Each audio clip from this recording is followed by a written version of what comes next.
The wolf's blood looked black against the white. Selene knelt in the snow, her breath misting in the frozen air, and stared at the massive creature caught in the steel trap. His leg was crushed.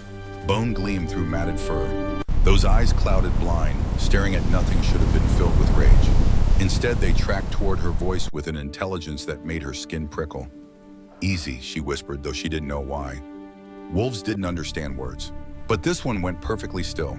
The frozen waste stretched endlessly around them. White snow, gray skies, the skeletal fingers of dead trees reaching toward nothing. Selene had survived 10 winters in this desolation, 10 years of brutal cold and crushing loneliness since the elders of her village declared her cursed and sent her here to die. She should walk away, should let nature take what it had already claimed. But looking into those ruined eyes, she saw herself, cast out, left to die alone. Her hands moved before her mind could stop them. The trap's release mechanism was crusted with ice. Selene's fingers, already numb despite her gloves, fumbled with the catch. One wrong move and those massive jaws could crush her skull. Blind or not, a cornered predator was still a killer. "I'm going to help you," she said. "Try not to eat me." The wolf's breathing slowed, steadied, as if he understood. The trap released with a wet crack that echoed across the frozen wasteland. Selene flinched, waiting for the attack, for teeth to find her throat, for this mercy to become the last mistake she'd ever make. Instead, the creature collapsed sideways into the snow, too broken to even snarl. Up close, he was impossibly large, easily 200 pounds of muscle and scarred fur. This was no ordinary wolf. The scars crisscrossing his muzzle spoke of battles of violence, of a life lived at the edge of death. But the wounds covering his body, deep, deliberate, calculated, those hadn't come from prey or rival predators. His own kind had done this. The thought made something twist in Selene's chest. She knew what it meant to be destroyed by your own people. "Stubborn about dying," she muttered, gripping his scruff with both hands. "You and me both." The drag back to her cabin carved a dark trench through virgin snow. Blood painted a crimson trail behind them. 200 yards felt like 200 miles. Selene's shoulders screamed. Her lungs burned in the frigid air. The wolf was dead weight, his breathing growing shallower with each labored step. In the distance, other wolves howled. Wild ones not like this. Their calls made the hair on her neck stand up.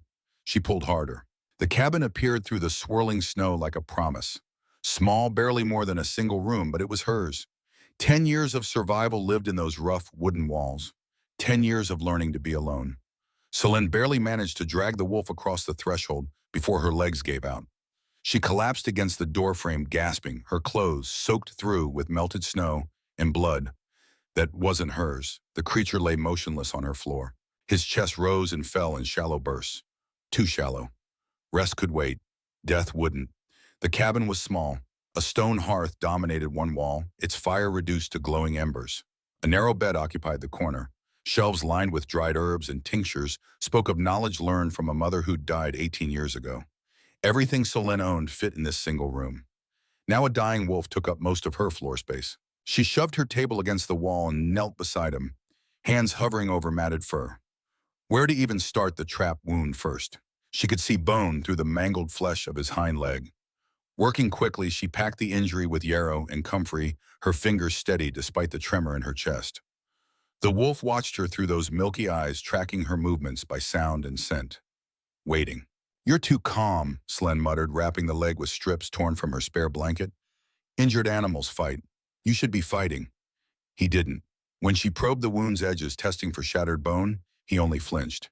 His massive head remained flat against the floor, those blind eyes never leaving where he thought she was. It unnerved her more than snarling would have. The other injuries revealed themselves as she worked through his fur. 4 parallel gashes across his shoulders, claw marks deep and deliberate. Bite wounds on his neck, positioned to maim rather than kill. Whoever had attacked him had taken their time, had wanted him to suffer. "Your pack did this." Selene's voice was soft as she cleaned each wound with boiled water and ground golden seal. "Didn't they?" The wolf's ear twitched at the word pack. Something that might have been a growl rumbled in his chest, cut short by pain. She moved to his face last. The injuries around his eyes made her stomach turn. The tissue was swollen and inflamed. The corneas clouded with a milky film that spoke of recent trauma. Not born blind, made blind. She'd seen this kind of damage once before when a trapper brought in a dog whose eyes had been burned with hot coals. "Who does this to their own?"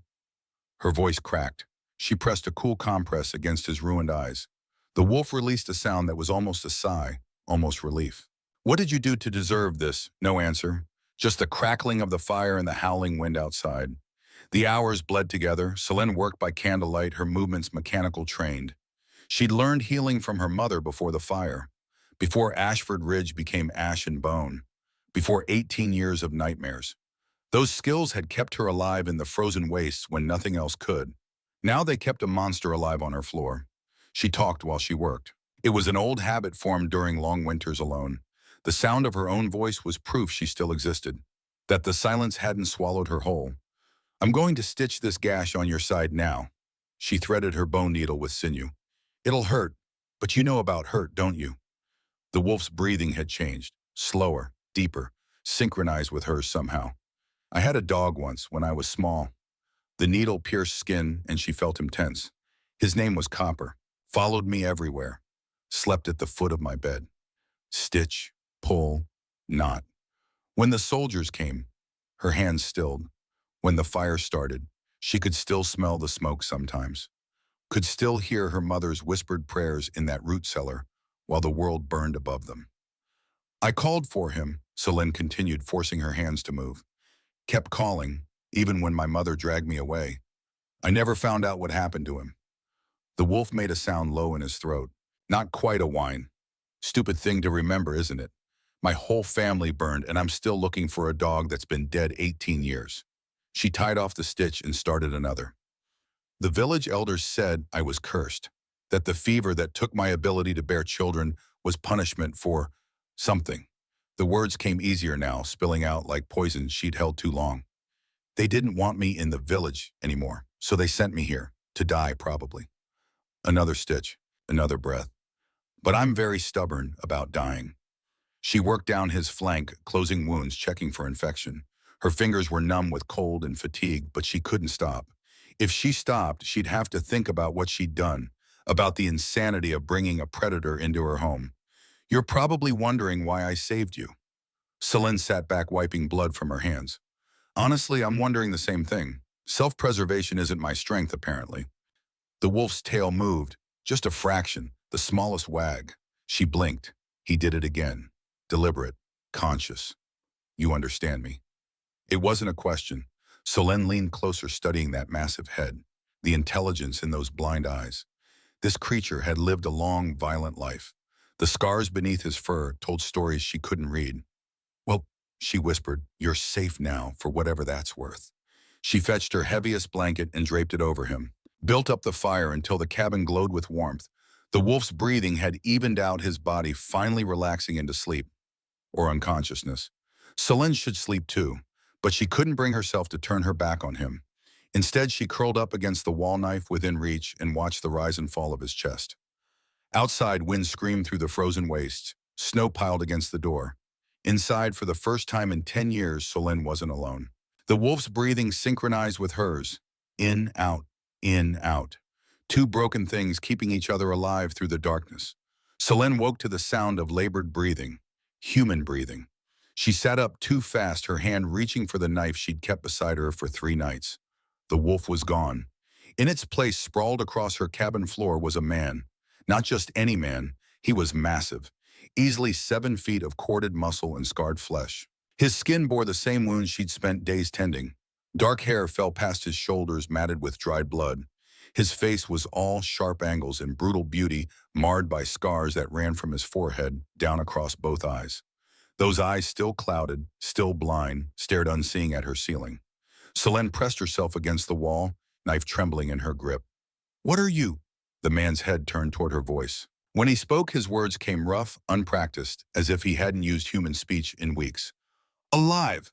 Thanks to you. You were... She couldn't make the words fit together. You were a wolf.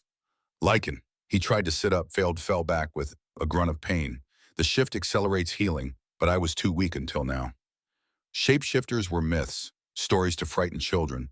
They weren't supposed to be bleeding on her floor. You should have told me. You would have killed me in my sleep. He said it without accusation. Just fact. Humans don't trust my kind, with good reason. Selene's knuckles were white around the knife handle. He was right. If she'd known what he was, she would have slit his throat that first night. The Lycan territories had been at war with the human kingdoms for as long as she could remember. His people killed hers. Hers killed his. The frozen waste existed because neither side could claim it. "What do you want?" she asked. "Nothing." He turned his face toward the fire's warmth. "I'm a dead man already.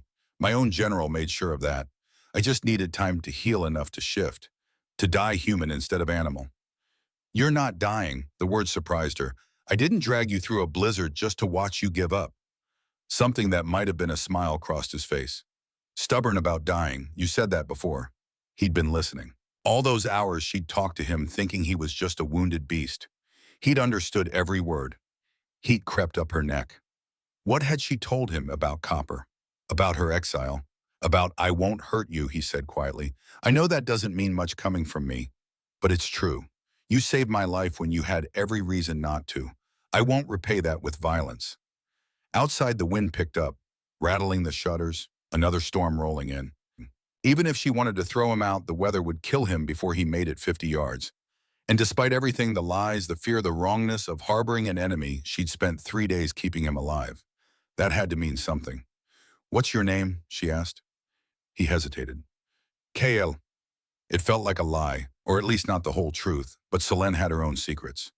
"I'm Selene." "I know." That almost smile again. "You told me, along with your entire life story." "I talk a lot when I'm alone." "You talk a lot when you're nervous," he corrected. "Fair enough."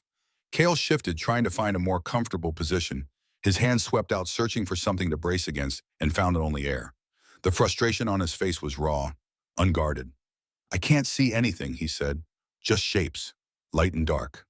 Selene watched him struggle, this dangerous creature rendered helpless by his injuries. Slowly, she set down the knife. "The wall is 2 feet to your left," she said. "Rough stone. You can use it to sit up." His hand found the wall. He pulled himself upright with a grimace. "Thank you." She kept her distance, ready to run if needed. But Kael just sat there breathing hard from the effort, his blind eyes fixed somewhere past her shoulder. In the firelight, she could see more scars. Dozens of them, old and new, covering his chest and arms. This was a man built for war. "Man, you said your general did this to you," Selene ventured. "Yes." Wow, Kale touched the scars across his eyes, wincing. "There was a coup 6 months ago. Draven Moores, my general, decided he could lead better than I could. He convinced half the pack to turn on me." His jaw clenched. "They held me down, wanted me to suffer, to know I was being replaced before I died." "But you didn't die." "No, they left me for scavengers in the cold. I dragged myself for miles before that trap took me." He laughed, bitter and sharp. "Fitting end, really, brought down by human steel after surviving my own kind." Selene studied him, this broken soldier who could probably still kill her with his bare hands, even blind. But he didn't move, didn't threaten, just sat against her wall like he belonged there. Outside, the storm intensified. Snow began to pile against the door. They were trapped again. 3 days became a week. The storm came and went and came again, burying the cabin in drifts so deep that the door wouldn't open. They were sealed inside by ice and wind, two strangers learning the rhythm of each other's presence. Kale couldn't navigate the cabin. Every movement was uncertain, hesitant. He knocked over the water basin twice, walked into the table, nearly put his hand in the fire. The frustration radiated off him like heat. "It was to your right," Selene said on the third morning, watching him search blindly for the cup she'd just set down. "About arm's length. Everything is arm's length in this damn cabin." He didn't shout, but the fury in his voice filled the small space. "I can't find anything. Can't do anything. I'm useless."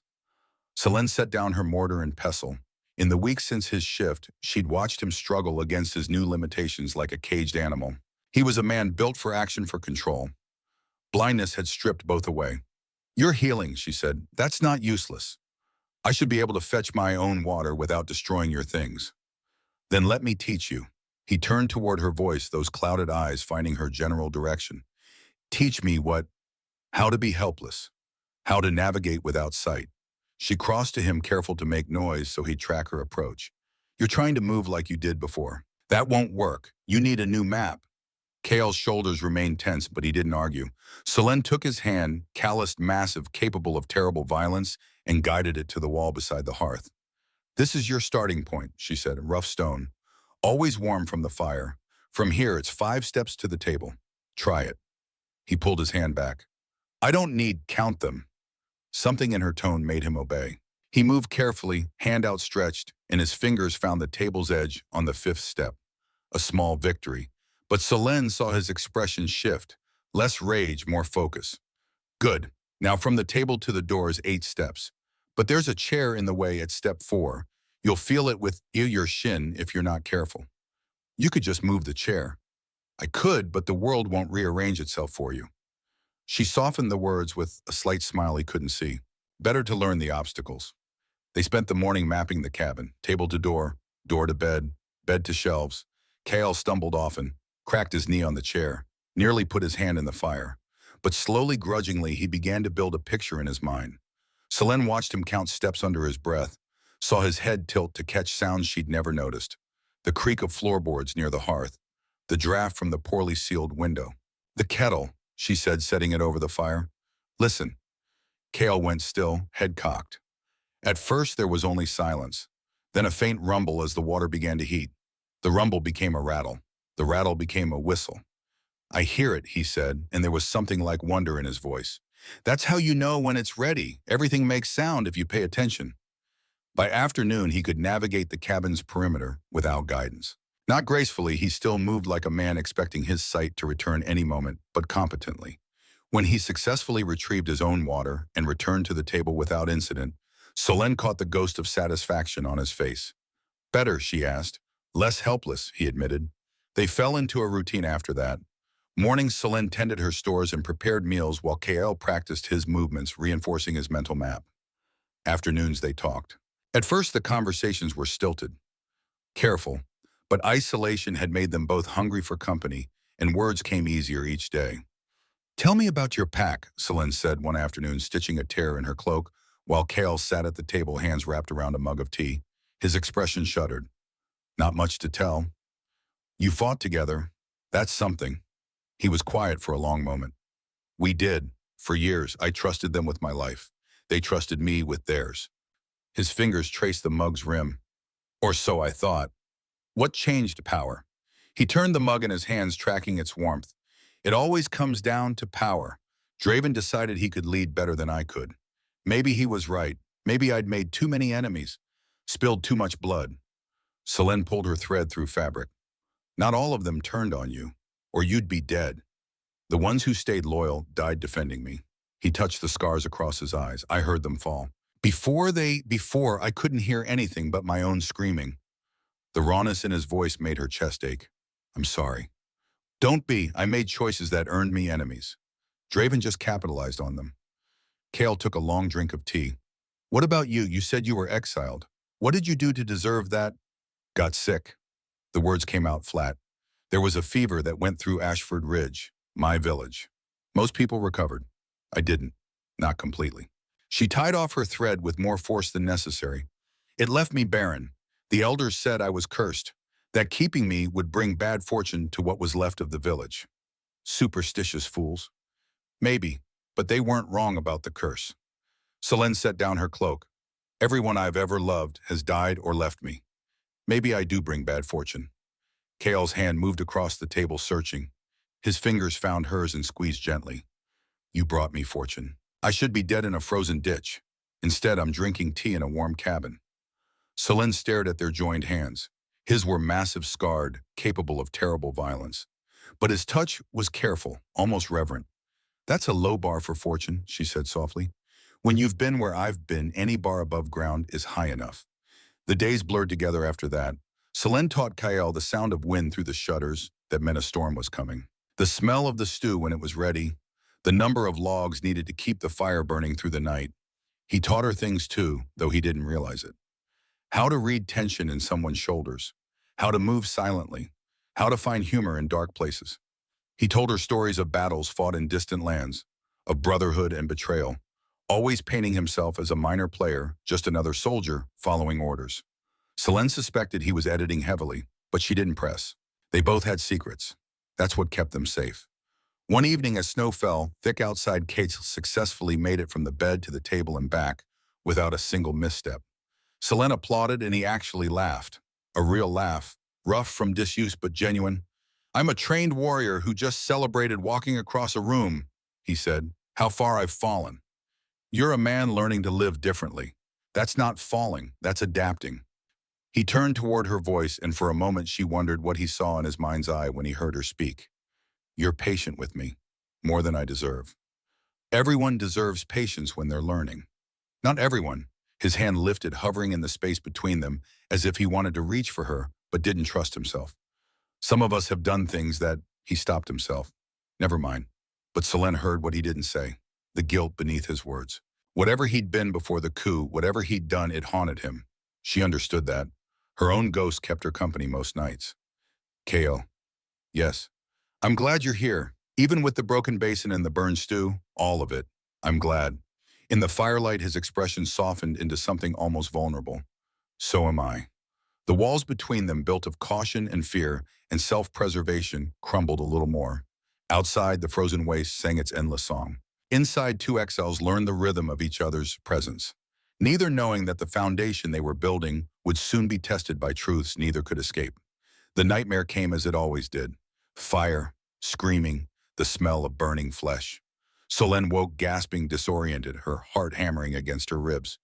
For a moment she was 8 years old again, hiding in that root cellar while her world burned above her. You're safe, Kale's voice cut through the panic, calm, steady. You're in the cabin, it was just a dream. She pressed her hands to her face, trying to slow her breathing. Sorry, I didn't mean to wake you. You didn't, I was already awake. She heard him move, the creak of the bed footsteps approaching with only one stumble. May I sit? Selene nodded, then remembered. Yes. He settled beside her on the floor, leaving careful space between them. They sat like that for a while, listening to the fire pop and settle. Outside, something howled in the distance. Real wolves, not the shape-shifting kind. The nightmares, Kale said finally. Are they always about what happened to your village? Usually, sometimes they're about after. The fever, the exile. The first winter here when I almost didn't make it. She pulled her blanket tighter. What about you? You have them too. I hear you sometimes. Mine are about the coup, the moment I realized my own pack was turning in me. His voice went distant. I keep trying to fight differently, to change the outcome, but it always ends the same way, held down. The knife, the pain, the darkness. I'm sorry. Don't be. I earned those nightmares. He said it with such conviction that Selene turned to look at him. In the firelight, his face was all sharp shadows and harder truths. I've done things, Selene, things that haunt me for good reason. We've all done things we regret. Not like this, not... He stopped, shook his head. You see good in me because I've been helpless. But when I'm healed, when I'm strong again, I'll be what I was before. And what I was before wasn't good. Selene reached out slowly, giving him time to hear her movement, and took his hand. I don't believe that. You should. I've seen you angry, frustrated, at your worst. She squeezed his fingers. You've never once raised a hand to me, never threatened, never demanded. Whatever you were before, you're choosing to be different now. Because I'm blind and broken. Because I need you. Is that so terrible, needing someone? The question hung between them. Kale's thumb traced circles on her palm. The touch was absent and electric all at once. I've spent my whole life being needed, he said quietly, for my strength, my strategy, my willingness to make hard choices. But I've never needed anyone before. Not like this. He turned toward her, those clouded eyes almost meeting hers. It terrifies me. Me too, Selene whispered. You're the bravest person I've ever met. I'm brave about physical things, storms and starvation and wild animals. But this, she gestured between them, caring about someone again, that's different. That's the kind of thing that destroys you when it's taken away. Then we're both cowards. Or we're both just tired of being alone. Kale's free hand lifted, hovering near her face. May I? Solene's breath caught. Yes. His fingers found her cheek, traced the line of her jaw with devastating gentleness. He was mapping her the way he'd mapped the cabin, learning her geography through touch. His thumb brushed her lower lip, and she felt him shudder. I wish I could see you, he said hoarsely. What do you imagine? Someone strong, someone scarred, someone who survived too much and kept their softness anyway. His fingers slipped into her hair. Am I close? Close enough. She leaned into his touch, letting herself have this moment of weakness. What do you look like? She asked. I've only seen you injured or asleep. Frightening mostly. Too tall, Too many scars. The kind of face that makes people cross the street. I'm not crossing the street. You should be. But he didn't pull away. Instead, he drew her closer until her forehead rested against his shoulder. They sat like that while the fire burned low. Two broken people holding each other against the dark. Kale, Selene said, her voice cracking. When you leave, when you're healed enough to go, will you just disappear? Or will you say goodbye? His arms tightened around her. I don't know if I can leave. You have to eventually. The frozen waste isn't safe for your kind. And you need to. I need to stay right here. He buried his face in her hair. I need to pretend the world outside doesn't exist. I need to believe that this cabin and you and these stolen moments are all there is. That's not realistic. I know. His voice broke on the words. Gods, I know, but for tonight, can we pretend? So they did. They sat together until dawn painted the windows gray, speaking in whispers about nothing and everything. Selene told him about the garden she wanted to plant when spring came. Kael described constellations she'd never learned the names for. They talked until words ran out, and then they just existed together in comfortable silence. When sunlight finally filled the cabin, Kael pulled back reluctantly. His face turned toward the window toward light he could barely perceive, and Selene saw something shift in his expression. What is it? She asked. Nothing. But his hand went to his eyes, touching the scars there with a frown. Just I thought I saw something, but that's impossible. Selene's stomach dropped. Your sight is coming back. No, it can't be. The damage was too severe. But they both knew what it meant. His healing was accelerating. Soon he'd be strong enough to shift fully. To run. To return to whatever life waited beyond the frozen wastes. Their borrowed time was running out. Kael's sight returned in pieces, light and shadow first. The difference between the fire's glow and the cabin's dark corners. Then shapes blurred and indistinct. The outline of the door. The rough silhouette of Selene moving through her daily tasks. He told her none of it. Each morning when she asked how his eyes felt, he lied. Said they were the same. Still clouded. Still useless. And each day the lies grew heavier as his vision sharpened incrementally. He could make out details now. The copper glint of her hair. The way she moved with unconscious grace. The slender strength of her hands as she worked. But faces remained mercifully unclear. He could see that she was there, see the general shape of her, but not the specifics. Not yet. And he clung to that remaining blindness like a drowning man clings to driftwood. Because once he saw her clearly, everything would change. He wouldn't be able to lie anymore.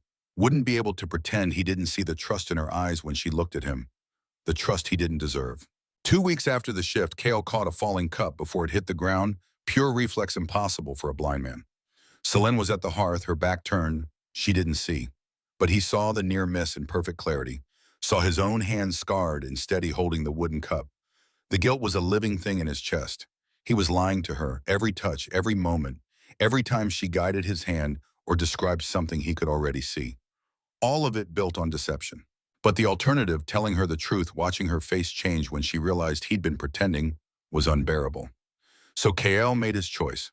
One more day, one more week, one more stolen moment before the truth destroyed everything. Outside, distant howling echoed across the frozen wastes. Kael's head snapped toward the sound, his body tensing. Selene noticed? Of course she noticed. What is it? Wolves, he said. Many of them. Organized. How can you tell? I can hear them. Smell them on the wind. But that wasn't entirely true. He could see them. Shadows moving through the distant trees. Too many to count. His pack had found him. And with them came secrets that would burn everything they'd built to ash. The howling grew closer each night. Selene counted them by sound now. 15 voices, maybe more, calling and answering across the frozen wasteland. They were searching, systematic, methodical. They would find the cabin eventually. She watched Kael track the sounds with too much precision. His head turned toward movements she couldn't see. His blind eyes focused on things that shouldn't be visible. He was lying. She'd known for days now. The way he caught things before they fell. The way he navigated the cabin in complete darkness without a single misstep. The way his gaze, those supposedly ruined eyes, followed her across the room. Selene said nothing, because she was lying too. The night was cold. Bitter wind rattled the shutters. Kael had fallen asleep early, exhausted from fighting the pull of his pack's calls. His breathing was deep and even, the sleep of someone who'd pushed himself past endurance. Selene moved quietly to where he lay on the narrow bed. She needed to check his wounds. That's what she told herself. The trap injury on his leg, the claw marks on his shoulders. Just routine healing work. But her hands were shaking as she reached for the blanket. She pulled it down slowly, careful not to wake him. His back was a map of violence. Old scars layered over older ones. Some were clean blade cuts, precise and deliberate. Others were ragged claw marks, bite wounds, the signature of pack warfare. And there on his left shoulder blade, partially hidden by muscle and shadow, a seal, burned into his skin, raised and unmistakable. A wolf's head, jaws open in a snarl, crossed swords beneath it, and above a crown. The air left Selene's lungs in a rush. She knew this mark. 18 years ago, she'd seen it on shields, on banners, on the armor of soldiers who'd burned her world to ash. The royal seal of the Lycan king. Her hand flew to her mouth, stifling the sound that wanted to escape. No, it couldn't be. Kale was just a soldier, caught in a coup, betrayed by his general. He'd said so, but generals serve kings. And that seal, that specific, unmistakable mark, belonged to only one person. The Iron Wolf, Kale Ascari, the Lycan king who'd ruled for 18 years, who'd secured his borders with fire and blood, who'd made examples of human villages that dared exist too close to Lycan territory, who'd ordered the massacre at Ashford Ridge. Selene backed away from the bed. Her hand found the silver knife on the table. The blade caught firelight gleaming. She could do it now, while he slept, vulnerable and unaware. One quick strike to the heart, justice for her father torn apart by Lycan claws, for her mother who'd hidden her daughter in a root cellar and never came back, for every person who'd died screaming while their homes burned. The monster who'd destroyed her childhood was sleeping in her bed. She took a step closer. The knife felt heavy, righteous, damning. Kale's face was peaceful in sleep. Younger somehow, without the weight of consciousness. She could see the boy he must have been before crowns and violence and impossible choices. Could almost imagine a different life, where they'd met as equals, where no blood stood between them. But blood did stand between them, rivers of it. The knife trembled in her hand. She'd stood like this before, 6 times now. 6 different nights over the past 4 weeks, ever since she'd first discovered the seal. 6 times she'd chosen not to kill him, because she needed to understand. How could the king who'd ordered her family's murder be the same man who asked permission before touching her face, who counted steps to avoid her furniture, who held her through nightmares and made terrible jokes about burned stew? How could both versions exist in the same person? Kale stirred, murmured something incomprehensible. His hand reached out, searching, and found the space where she usually slept beside him. His brow furrowed when he encountered only cold sheets. "Solene," he mumbled, still half asleep. She couldn't speak, couldn't move, just stood there with a weapon and a choice that would define everything that came after. Kale's eyes opened slowly, still drowsy. They found her across the cabin, tracked down to the knife in her hand, and went wide with instant awareness. He sat up slowly, carefully, his hands visible and non-threatening. "How long have you known?" His voice was rough with sleep and resignation. Solene's grip on the knife shifted. "Known what? Don't." He shook his head. "Don't pretend. I can see it on your face. You know who I am." The words hung between them like smoke. "The seal on your shoulder," she said. Her voice didn't sound like her own. "The royal seal of the Lycan king." "Ah." Kale's hand went to his shoulder blade, touching the mark he couldn't see. "I'd hoped the scars from the trap might have obscured it. It's clear enough. How long?" The question was quiet, almost gentle. Solene's throat tightened. 4 weeks. I found it the first week you were here, while you slept." His expression shifted. Shock. Then something that might have been respect. 4 weeks, and you said nothing. Neither did you." "No." He laughed, bitter and sharp. "No, I didn't." They stared at each other across the small cabin. 2 liars, each caught in deception. "You're Kyle Ascari," Selene said. The name felt strange on her tongue. "The Iron Wolf. Lycan king for 18 years. "I was." "You ordered the attack on Ashford Ridge." It wasn't a question. Kale's face went very still, very pale. "Yes." The confirmation hit her like a physical blow. Some part of her had still hoped she was wrong, that the seal meant something else, that there was an explanation that didn't end with her family's blood on his hands. But no, the man she'd saved, sheltered, cared for, made love to. He was the architect of her every loss. "You knew," she whispered, "when I told you about Ashford Ridge, about my family. You knew." "Yes." "And you said nothing." "What could I say?" Kale's eyes held hers, golden and clear and full of self-loathing. That I was sorry, that I was 19 and stupid, and thought burning a border village would secure my kingdom. His voice cracked. Would any of that bring your parents back? You let me fall in love with you. The words came out broken. Knowing what you'd done. Knowing I'd hate you if I knew. I didn't mean to. He stopped, shook his head. No, that's a lie. I knew exactly what I was doing. I was selfish and cowardly, and I chose temporary happiness over the truth you deserved. Selene looked at the knife in her hand, then at the man on her bed. Justice demanded she use one on the other. Every fiber of her grief screamed for it, but her hands wouldn't move. Why aren't you defending yourself? She asked. You could shift, disarm me, kill me before I could blink. Because you'd be right to kill me. Kale spread his hands, offering himself. Ashford Ridge wasn't my only atrocity. I've burned villages, executed prisoners, made strategic decisions that cost thousands of lives. I told myself it was necessary, that I was protecting my people. His voice dropped. But the truth is simpler. I was young and angry and wanted to prove I was strong enough to rule. Your parents died because a boy with too much power wanted to make a point. Stop, Selene pressed her free hand to her temple. Stop talking. You deserve to know everything. Ashford Ridge was early in my reign. I ordered the raid personally, told my warriors to leave no survivors, to burn it all. I wanted humans to fear crossing into Lycan territory. He stood slowly, each movement deliberate. I never asked about survivors. Never thought about the children who might have hidden, who might have escaped. Never considered that my war tactics created people like you, broken, exiled, alone. I said stop, but Kyle kept going, each word a confession and an execution.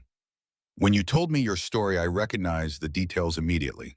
The timing, the location, the wolf emblems, I knew. And I didn't tell you because I'm a coward who couldn't bear to see the way you're looking at me now. Selene's vision blurred with tears. You held me. You let me cry on your shoulder about the soldiers who killed my family. And all along it was you. You gave the order. Yes. You made love to me knowing you'd murdered my parents. Yes, his voice cracked, and I'll carry that depravity to my grave. The knife felt impossibly heavy now. Selene looked at it. This simple tool that could end the man responsible for every nightmare she'd had for 18 years. One quick strike. Justice. Closure. Everything she deserved. But when she closed her eyes, she didn't see the Butcher King. She saw KL fumbling through her cabin, learning to navigate by touch. Saw him laughing at her terrible cooking. Saw the vulnerability on his face when he traced her features and asked permission to kiss her. She saw the man who'd chosen her over his pack when they called. I can't do this, Selene whispered, lowering the knife. Selene, I can't kill you, and I can't forgive you, and I can't... She pressed both hands to her face, the knife dangling forgotten. I don't know what to do. The blizzard came down like divine wrath. Snow piled against the door in drifts so deep that when Selene tried to force it open, the wood wouldn't budge. They were sealed inside, trapped together with secrets that poisoned the air between them. How long? Kale asked from the table, tracking her frustrated movements by sound. Days, maybe a week. She brushed snow from her hair where it had seeped through cracks in the door. We have enough firewood, enough dried stores. We won't starve. Just slowly go mad from cabin fever. Speak for yourself. I've spent entire winters alone in here. But even as she said it, Selene realized how different it felt now. The walls seemed closer with another person sharing the space. The silence heavier when they weren't talking. And the weight of what she knew, what they both knew the other knew, pressed down like the snow outside. By the second day, they'd exhausted the safe topics: weather, food, the quality of the firewood. Conversations circled and died, rose and fell, until finally Selene found herself staring into the fire and speaking without thinking. I was 8 when it happened. Kale went very still. He'd been practicing his navigation, still keeping up the pretense, though they both knew better now. But at her words, he carefully made his way back to the chair across from her. You don't have to. We were small, she continued, as if he hadn't spoken. Maybe 60 families, far enough from the Lycan territories that we thought we were safe. The words felt heavy in her mouth, stones worn smooth from years of being swallowed back down. It was spring. I remember because the apple trees were blooming. My mother sent me to fetch water from the well. She heard Kyle draw a sharp breath, but she couldn't stop now. The storm outside had broken something loose inside her, and the story poured out. That's when I heard the howling. Not wolves, something else. Something worse. Her hands clenched in her lap. They came at dusk, soldiers wearing wolf pelts and carrying shields marked with a black wolf's head. I didn't understand what they were at first. Thought they were just men dressed strangely. Selene, then one of them shifted right in front of me. Her voice cracked. His bones snapped and reformed, and suddenly there was a monster where a man had been. Kale's hands gripped the table edge. In the firelight, his face had gone ashen. My father tried to fight them. He had an old sword from his time in the King's Guard. It didn't matter. They tore him apart in seconds. She said it clinically, detached, the only way she could say it at all. My mother grabbed me and ran. We made it to the root cellar beneath our house. She covered my mouth so I wouldn't scream. The fire crackled. Wind shrieked outside. We could hear everything, the screams, the begging, the sound of claws on wood and stone. Solene's fingernails dug into her palms. They set fire to the buildings. Methodical. Every house, every barn. Someone above us was crying for help, and then they weren't. Gods, Kale whispered. My mother kept me in that cellar all night. She held me and whispered prayers to gods that weren't listening. When the sun came up, she made me promise to stay hidden until she came back. Her throat tightened. Then she left. The words barely made it past her lips. She didn't come back. Kale's face had gone rigid, every muscle locked. His blind eyes were wide, fixed on nothing, and his breathing had turned shallow. The fever came instead, creeping down into the cellar. When I finally crawled out 3 days later, Ashford Ridge was ash and bone. There were other survivors, she continued, maybe a dozen of us, scattered in root cellars and barns outside the village proper. The soldiers had been thorough, but not perfect. She wiped at her eyes with the back of her hand. We tried to rebuild, but the fever I'd caught had damaged something inside me. The healers said I'd never bear children. The elders said it was divine punishment, that I'd brought a curse on what was left of Ashford Ridge. That's not, Kale's voice came out strangled. You didn't bring anything. You were a child. Try telling them that. They wanted someone to blame, and I was convenient. Selene stared into the flames. So they gave me supplies and sent me to the frozen wastes. Exile dressed up as mercy. I was 16. How did you survive? Stubbornness, spite, my mother's herbal knowledge. She managed a bitter smile. Turns out being cursed makes you very hard to kill. Kale stood abruptly, his chair scraped back. He moved toward the wall, hands outstretched, and pressed his palms flat against the stone as if he needed something solid to keep him upright. Kale. The soldiers, he said hoarsely, the ones with the wolf emblems. Did they say why? Did they give any reason? I was 8 and hiding in a cellar. If they gave reasons, I didn't hear them. She watched his back, saw the tension radiating through him. Why, Pio? Because there's no reason good enough. His words came out raw. No strategy, no military objective that justifies burning children alive. That's not war. That's slaughter. It was 18 years ago. Everyone responsible is probably dead or old now. Not everyone. He said it so quietly she almost missed it. What? Kyle turned, and the expression on his face made her breath catch.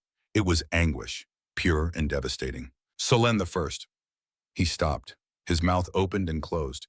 She watched him wrestle with something enormous. Saw the moment he chose silence over truth. I'm sorry, he finally said. I'm so sorry that happened to you. You deserved better. Deserve safety and family and a whole life. We rarely get what we deserve. She stood crossing to where he leaned against the wall.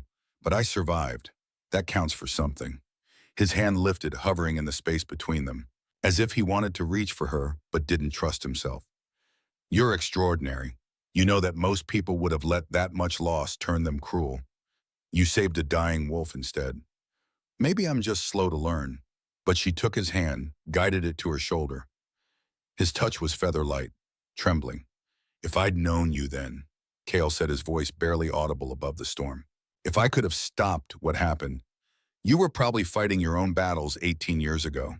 But something in his expression told her that wasn't true. Told her that somehow impossibly he'd been there. The thought was absurd, so she dismissed it. Kale was a soldier, probably from some distant pack.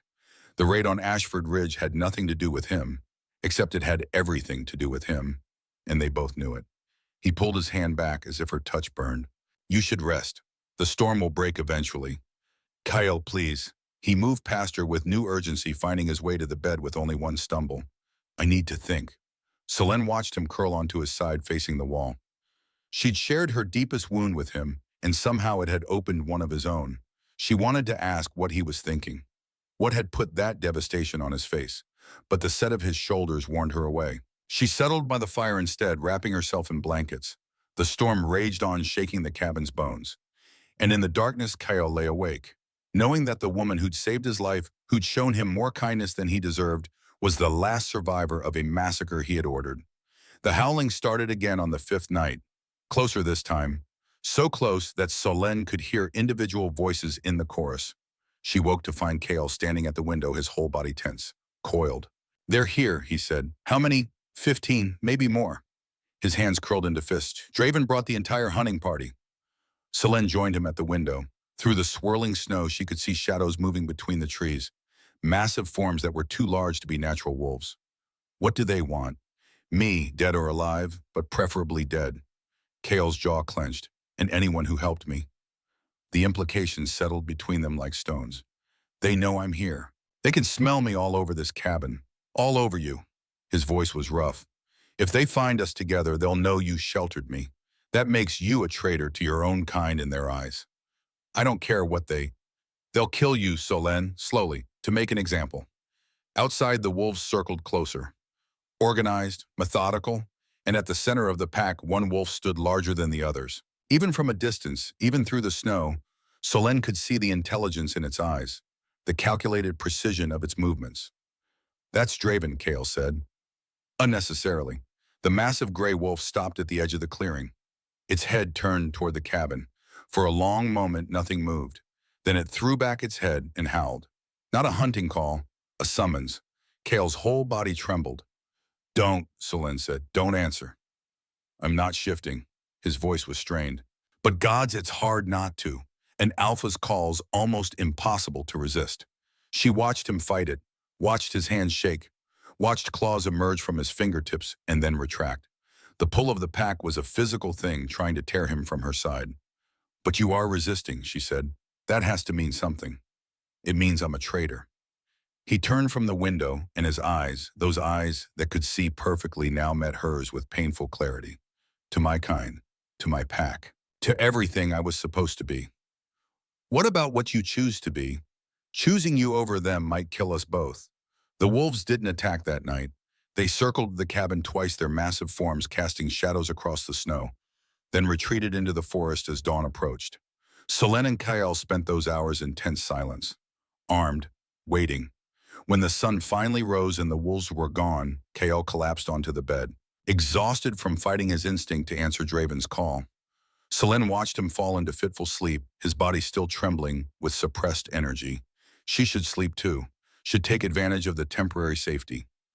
Instead, she sat by the fire replaying the night's revelations. Kale could see, had been able to see for weeks now. Every gentle touch, every moment of a supposed blindness, all carefully constructed lies. And she'd known, had discovered the truth and said nothing. Two liars circling each other in an elaborate dance of deception. But why? Why had he hidden his recovered sight? What was he afraid of losing? And why had she tested him instead of simply confronting the truth? The answer was obvious, though she didn't want to admit it. They were both buying time, stealing moments, pretending they could stay in this cabin forever, sealed away from a world that would demand blood for old sins. But time was running out. The pack would return. Draven would force a confrontation. And secrets, no matter how carefully kept, always came to light.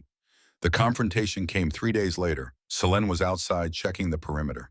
The wolves had left tracks everywhere, massive paw prints circling the cabin like a noose.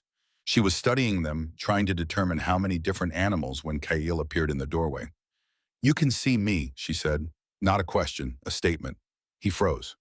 Solène, don't lie, not anymore. She straightened, facing him. You can see perfectly. How long? The silence stretched. Weeks, he finally admitted. Weeks. She laughed, the sound edging toward hysteria. You've been watching me this whole time. Every touch while you played blind was a lie. I was trying to protect. What? Protect what? Her voice rose. Protect the fantasy that we could just stay here forever, that the truth wouldn't matter. Yes. The single word was raw, honest. I wanted to protect this, U.S., even if it was built on lies. What else are you lying about? The question came out sharp. Is Kyle even your real name? His jaw tightened. It's my real name, just not the whole truth. Then tell me the whole truth. You already know it. You found the seal. You know who I am. I want to hear you say it. Kale met her eyes golden and clear and full of self-loathing. I am Kyle Ascari, the Iron Wolf, Lycan King for 18 years, the man who ordered your village burned, the monster from your nightmares. The words hung between them like smoke. And you, he continued, his voice breaking, you're the survivor I never thought about, the child I condemned to death without even realizing she existed, the woman who saved my life and showed me what it means to be human again. Stop. My real life destroyed yours, but these months with you, they're the first time I've felt like more than a weapon, more than a crown. You did that, Selene. You saw past the monster to something worth saving. I didn't know who you were. Yes, you did. For a month, you knew exactly who I was, and you chose not to kill me. The truth of it made her chest ache. I chose to see if you could change, if the king who burned Ashford Ridge could learn to be something else. And his voice was quiet, hopeful. Can I? Before Selene could answer, a howl split the air. Not distant this time. Right at the edge of the clearing. They both turned toward the sound. 15 wolves emerged from the tree line, moving with military precision. They formed a semicircle around the cabin, cutting off any escape. And at their center, a massive gray wolf began to shift. Bones cracked, reformed, fur receded. In seconds, a man stood where the wolf had been. He was tall, battle-scarred, silver threaded through his dark hair. When he smiled, it didn't reach his eyes. Hello, my king, Dravenmore said, his voice carrying across the snow. Or should I call you Kale? Now I hear that's what you've been going by. Kale stepped into the doorway, placing himself between Draven and Selene. You should have stayed away, Draven, and let you hide in this hovel forever. The general laughed. We've been searching for months, following every rumor, checking every abandoned structure in the frozen wastes. His gaze slid past Kyle to Selene. Though I admit I didn't expect to find you playing house with a human. She has nothing to do with this. Let her go. Nothing to do with this. Draven's eyebrows rose. She's been harboring a fugitive, sheltering the deposed king. That makes her very much a part of this. He addressed Selene directly. Do you know who you've been warming your bed with, girl? Selene's hand found the silver knife at her belt. I know. Do you? Draven's smile widened. Do you know that Kale Ascari has burned 17 human villages? That he executed prisoners rather than negotiate ransoms? That his tactical brilliance was really just a willingness to sacrifice anyone who stood in his way? I know what he is, Selene said. Her voice was steadier than she felt. And yet you shelter him anyway. Draven shook his head. Touching. Stupid, but touching. He gestured to the wolves surrounding them. These are the loyalists who followed me when I took the throne. The ones who agreed that Kyle's reign had become too brutal, too costly.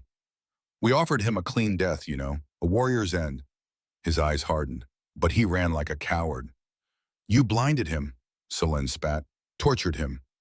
We gave him what he'd given to countless others, suffering before death. Call it poetic justice. Draven's smile turned cold. But it seems the death part didn't take, so here we are. Kale's hands curled into fists. You want me, Draven? Fine. I'll come willingly. Just let her walk away. Oh, I don't think so. The general began to circle his pack, moving with him.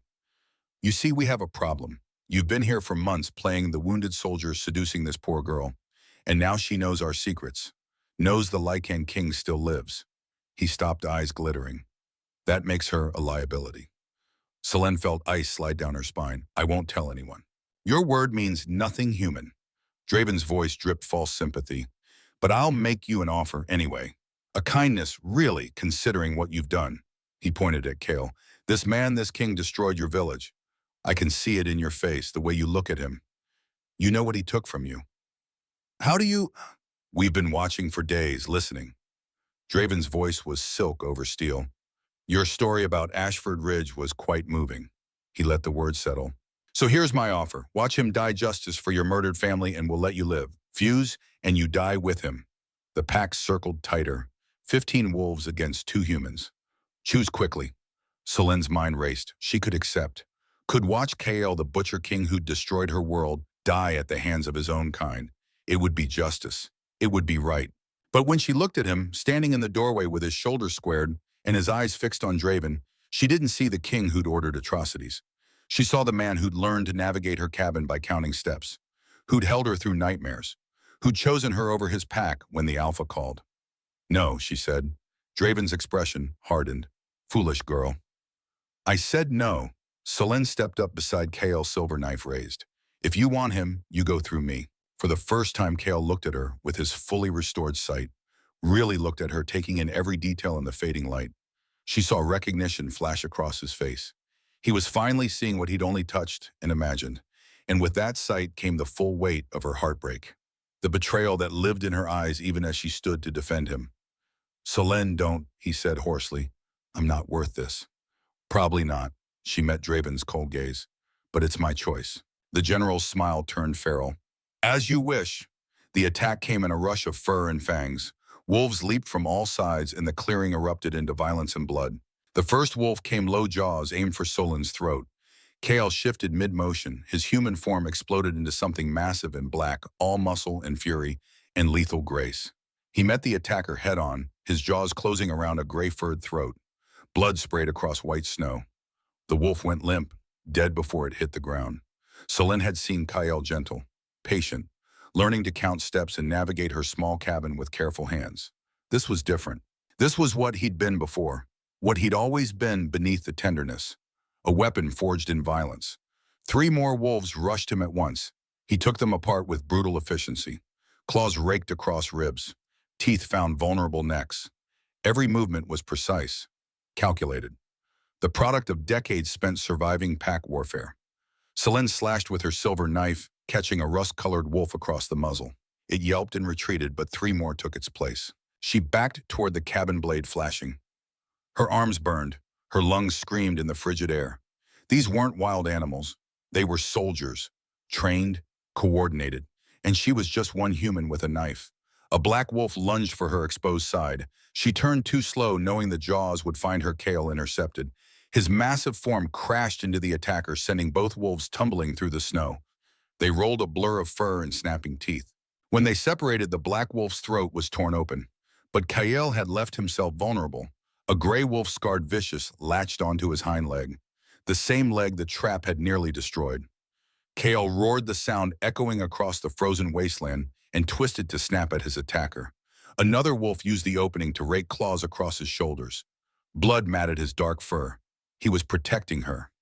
Every time a wolf got close to Selene, Kale broke from his own fights to intercept. He was taking damage he could have avoided, leaving himself open to attacks that never should have landed. And Draven saw it. The general had remained in human form, circling the chaos with a long silver blade. His eyes tracked every movement, every tell. You fight well for a dead king, he called over the snarling, but you're protecting her. That makes you vulnerable. It was true, Kale was a warrior. In a straight fight, he could probably take down half this pack. But fighting to protect someone else? That changed everything. Draven moved with sudden speed, his blade arcing through the air, not toward Kale, toward Selene's exposed back. She saw his reflection in the cabin window, a heartbeat too late. She turned, knowing she couldn't dodge in time, knowing the silver blade would find her heart. But Kale was faster. He shifted mid-leap, his wolf form becoming human in an instant. His body intercepted the strike. The blade buried itself deep in his chest, right where his heart beat. Kale gasped. His hand closed around the silver blade even as it burned his flesh, sizzling against his palm. Blood bubbled at his lips when he smiled.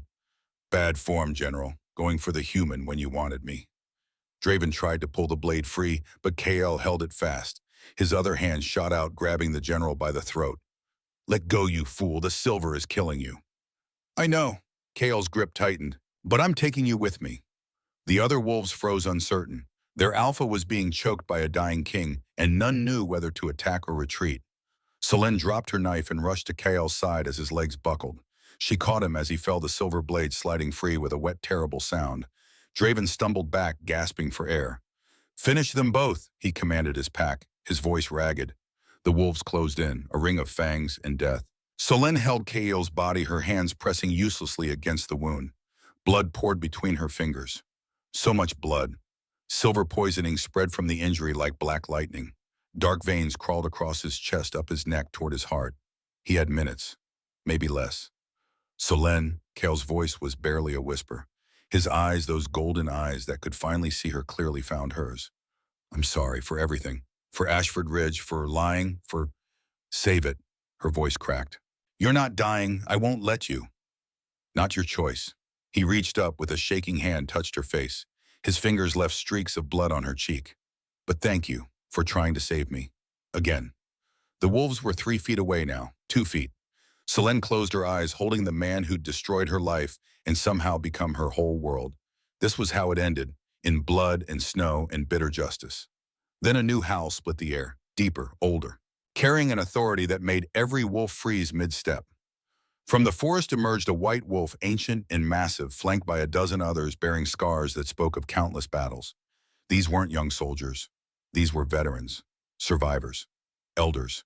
Draven's face went ashen. This doesn't concern the council. The white wolf shifted, bones cracked, reformed. In seconds, an elderly woman stood in the snow. Silver hair fell past her shoulders. Storm gray eyes assessed the scene with the weight of centuries. A coup against the rightful succession always concerns the elder council, Draven Moores. Her voice was quiet, but it carried like thunder. Elder Vyra Nightshade. Draven's voice held forced respect. You were usurping a throne through violence and deception. We've been watching for months. Did you think your ambition could hide in these frozen wastes?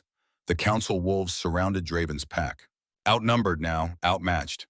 He was weak, Draven protested, unfit to rule. His reign had become, that judgment was not yours to make. Vyra's gaze swept the clearing, took in KL bleeding in Solène's arms. The scattered bodies. The fear in Draven's eyes. You have violated every law of succession. For that you will answer to the council. Her pack surged forward. Draven's wolves scattered rather than face the elder's wrath. Some submitted immediately, bellies to the snow. Others ran. Draven himself shifted and bolted, but 3 council wolves gave chase. In seconds they had him down, jaws at his throat. The clearing fell silent except for Kale's labored breathing. Vyra knelt beside them, her ancient eyes assessing his wound. Silver to the heart. He has minutes, maybe less. Save him, Solène begged. Please. I cannot. I am no healer, and silver poison has no cure. The words hit like blows. Then what? But you are a healer, are you not? I can smell the herbs on your skin. Not for this. I don't know how. Then he dies. Vyra looked at Solène with something like pity. Unless you're willing to pay a price. Solène's breath caught. What price? Your life force bound to his. It might dilute the poison enough for him to survive. But you'll be connected forever. Feel his pain. Share his wounds. The elder's voice was matter of fact. And if he dies, so do you. Kale's hand gripped Solène's arm weakly. Don't. I'm not worth. Stop telling me what you're worth. Solène looked at Vyra Nightshade. Do it. You understand what this means. There is no severing this bond. No going back. I understand. The ritual was brief and brutal. Vyra spoke words in a language older than kingdoms. Her palm pressed to Solène's chest, right over her heart, and then to Kale's wound. Light flared between them, not warm, cold as starlight. Cold as the space between worlds. Solène felt something tear loose inside her. Felt it flow outward, finding Kale's failing heartbeat and wrapping around it like a lifeline. The pain hit her like a physical blow. Silver fire burned through her veins, her chest constricted. She couldn't breathe, couldn't think, could only feel the poison spreading through both their bodies. But divided between two, it was survivable. Barely. She collapsed beside Kale, their hands finding each other instinctively. Through the pain, she felt it, his heartbeat, synchronized with hers, 2 hearts beating as one. The agony stretched for hours, or minutes. Time lost meaning. Solène was dimly aware of being carried, of blankets, of Vyra's voice giving instructions to someone. Then everything faded to gray. When Solène woke dawn, light was streaming through the window. Her chest ached with a deep, bone-weary pain. But the sharp silver burn had faded to something manageable. She turned her head and found Kale beside her. His eyes were open, watching. You're awake, he said quietly. So are you. She tried to sit up and gasped as phantom pain lanced through her chest. Don't move. The binding is still settling. Kale's hand found hers. You feel it too, don't you, T? The wound. Yes, it wasn't her injury, but she could feel it as if it were. an echo of silver and torn flesh and damaged muscle. Vira said we're connected now, permanently. She also said you were insane for doing it. A ghost of a smile crossed his face. I'm inclined to agree. Solène pulled her hand away. Don't read too much into it. You took a blade meant for me. I returned the favor. That's all it was, returning a favor. Does it matter? She finally managed to sit up, though it cost her. Outside, she could hear movement. Wolves in human forms setting up some kind of camp. The council had remained. Your pack is waiting, she said. The council's pack, technically. Kale's expression darkened. They're waiting for me to decide what happens next. You mean whether you reclaim your throne? Yes. Solène looked at him properly for the first time since the binding. His color had returned. The silver wound was already healing faster than should be possible. Sharing her life force, her humanity, it was keeping him alive. Before you decide, she said slowly, there's something you should know about when I found the seal. Kale went still. What about it? I didn't just find it this week. I've known who you were for almost a month. The confession hung between them. Kale stared at her, processing. You knew, he finally said, his voice carefully neutral, and you said nothing. I tried to hate you for it, stood over you with a knife more than once. She met his eyes.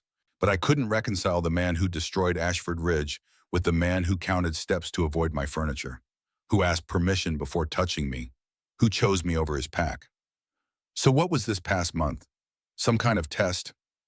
Maybe, or maybe I was trying to understand how both versions of you could exist in the same person. She pulled her knees to her chest, careful of the residual pain. The king who burned Ashford Ridge was 19 and terrified and trying to prove himself. The man in my cabin was broken and humble and learning to be gentle. Her voice dropped. Neither of them is a lie, Kyle. They're both you. And which one are you bound to now? Which one did you save? I don't know, that's your choice to make. She gestured toward the window, toward the waiting wolves. Vira's out there ready to restore you. Draven will face justice for the coup. Your throne is waiting. You could go back to being the Lycan king. Or you abdicate. Give up the crown. Live as a common man. Solène's voice was quiet. Spend your life trying to repair some of what you broke. With me, if that's what you choose. Or alone, if that's what you need. Coyle rose carefully, testing his healing wound. He crossed to the window and looked out at the assembled council. Solène could see Vira standing among them. Patient, ancient, waiting. If I go back, he said quietly, I'll be expected to lead, to make decisions that cost lives. To be the king they need, not the man I want to be. Yes. And if I abdicate, I lose everything. My pack, my authority, my purpose, everything I've built my identity around for 18 years. Yes, Solène joined him at the window, but you'd be free to choose who you want to become instead of being trapped by who you were. Kale looked at her, those golden eyes searching her face. Would you forgive me eventually? No, she said honestly. I don't think I can forgive what happened to Ashford Ridge. My parents deserve more than forgiveness, given because I've developed feelings for their killer. Then why offer this at all? Why bind yourself to someone you can't forgive? Solène touched her chest, felt the echo of his heartbeat through the binding. Because forgiveness and love aren't the same thing. I can't absolve what you did, but I can choose to help you become someone different, someone better. She held his gaze. That's not mercy, Kael. It's justice. Making you live with what you've done while trying to atone for it. Making you face every day knowing you can never undo the past. Only try to make a different future.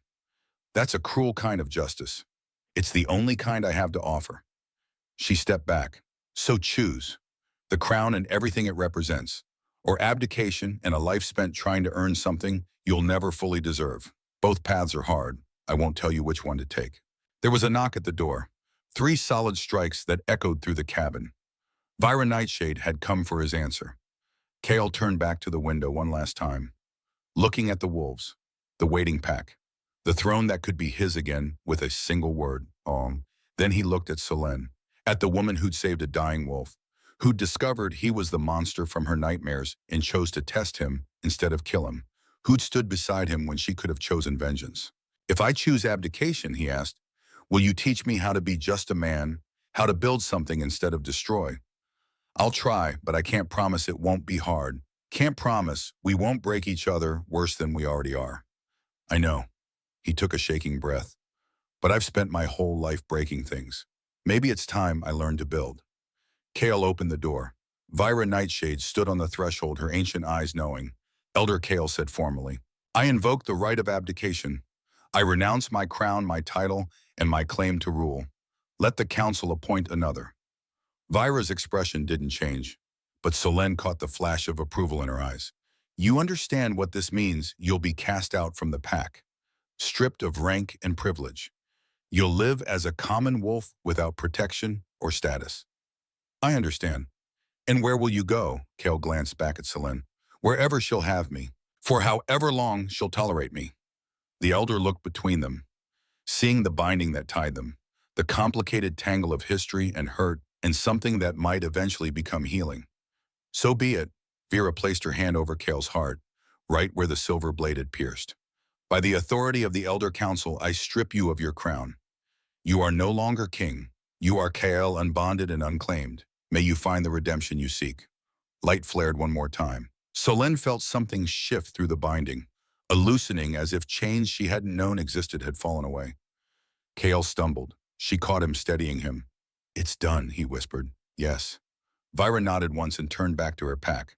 Within the hour they were gone, taking Draven in chains, leaving Solène and Kyle alone in the clearing. They stood together in the doorway, watching the last wolves disappear into the forest. The frozen waste stretched around them, vast, empty, unforgiving. What now? Kale asked. Solène considered the question. The cabin behind them was small, barely enough for one person, let alone two. Spring would come, eventually bringing new challenges. And between them lay 18 years of grief that wouldn't disappear just because a crown had been renounced. But they were alive, and they had chosen each other. Not out of forgiveness or absolution, but out of something harder, a commitment to face what came next together. Now we survive, Solène said. We plant that garden when the ground thaws. We figure out how two broken people share a space without destroying each other. We take it one day at a time. That's all just survival. Just survival, she confirmed. And maybe if we're very lucky, we learn how to carry the weight of the past without letting it crush us. Kale took her hand, laced their scarred fingers together. Through the binding, Solène felt his fear and hope and determination mixing with her own pain and doubt and fragile trust. I don't deserve this chance, he said. No, she agreed, but you're getting it anyway. Don't waste it. They turned together and walked back into the cabin. Outside, snow began to fall, soft and clean, covering the blood-stained ground. It would take more than snow to erase what had happened here, but it was a start. And sometimes Solène thought as she and Kyle began the careful work of existing in the same space, a start was enough. Spring came slowly to the frozen wastes. The snow melted in patches, revealing brown earth beneath. The first green shoots appeared near the cabin, brave and stubborn. Solène and Kyle worked together, hands in the cold earth, planting seeds that might not survive the harsh soil. Carrots, herbs, and in the center flowers because they needed beauty, not just survival. The days were not easy. Learning to live with someone was one thing. Learning to live with someone whose heartbeat echoed in your chest, whose pain became your own, that was something else entirely. They learned to navigate the sharp edges of shared space. The moments when old wounds reopened. The nights when nightmares woke them both gasping. But they also learned unexpected grace. How to cook together without burning the stew. How to sit in comfortable silence. How to speak the truths that hurt, knowing the binding would carry the weight between them. One afternoon, as they were tending the garden, a figure stumbled from the tree line. A young man barely 20 with a wound across his shoulder. Wolf attack from the looks of it. He collapsed at the edge of their clearing. Solène reached for the knife at her belt, but Kale's hand found hers. Through the binding, she felt his calm. Wait, he said quietly. They moved together to where the stranger had fallen. Inside the cabin, they cleaned his wound, dressed it with the same herbs Solène had once used on a dying wolf. The young man watched them with fearful, grateful eyes. Why are you helping me? He asked. You don't know me. Solène met Kale's gaze across the makeshift sickbed. Through the binding, she felt his understanding, his gratitude, the weight of what this moment meant, that mercy once received could be given again. Because someone once showed me that mercy can change everything, she said quietly. When the stranger was stable, when he'd fallen into exhausted sleep, Kale took Solène's hand. Thank you, he said. For what? For showing me what redemption looks like. His voice was soft. It's not erasing the past. It's choosing every day to be better. That night, as they lay in the narrow bed, Solène felt something shift in her chest, not the binding, something deeper, Not forgiveness, not yet. Perhaps never, but the beginning of peace. Outside the garden grew. Flowers bloomed in soil where nothing should survive, bright patches of color against the endless white, proof that even in frozen ground hope could take root, that two broken people could choose every day to build instead of destroy. Not because the past was erased, but because the future was unwritten. And sometimes that was enough.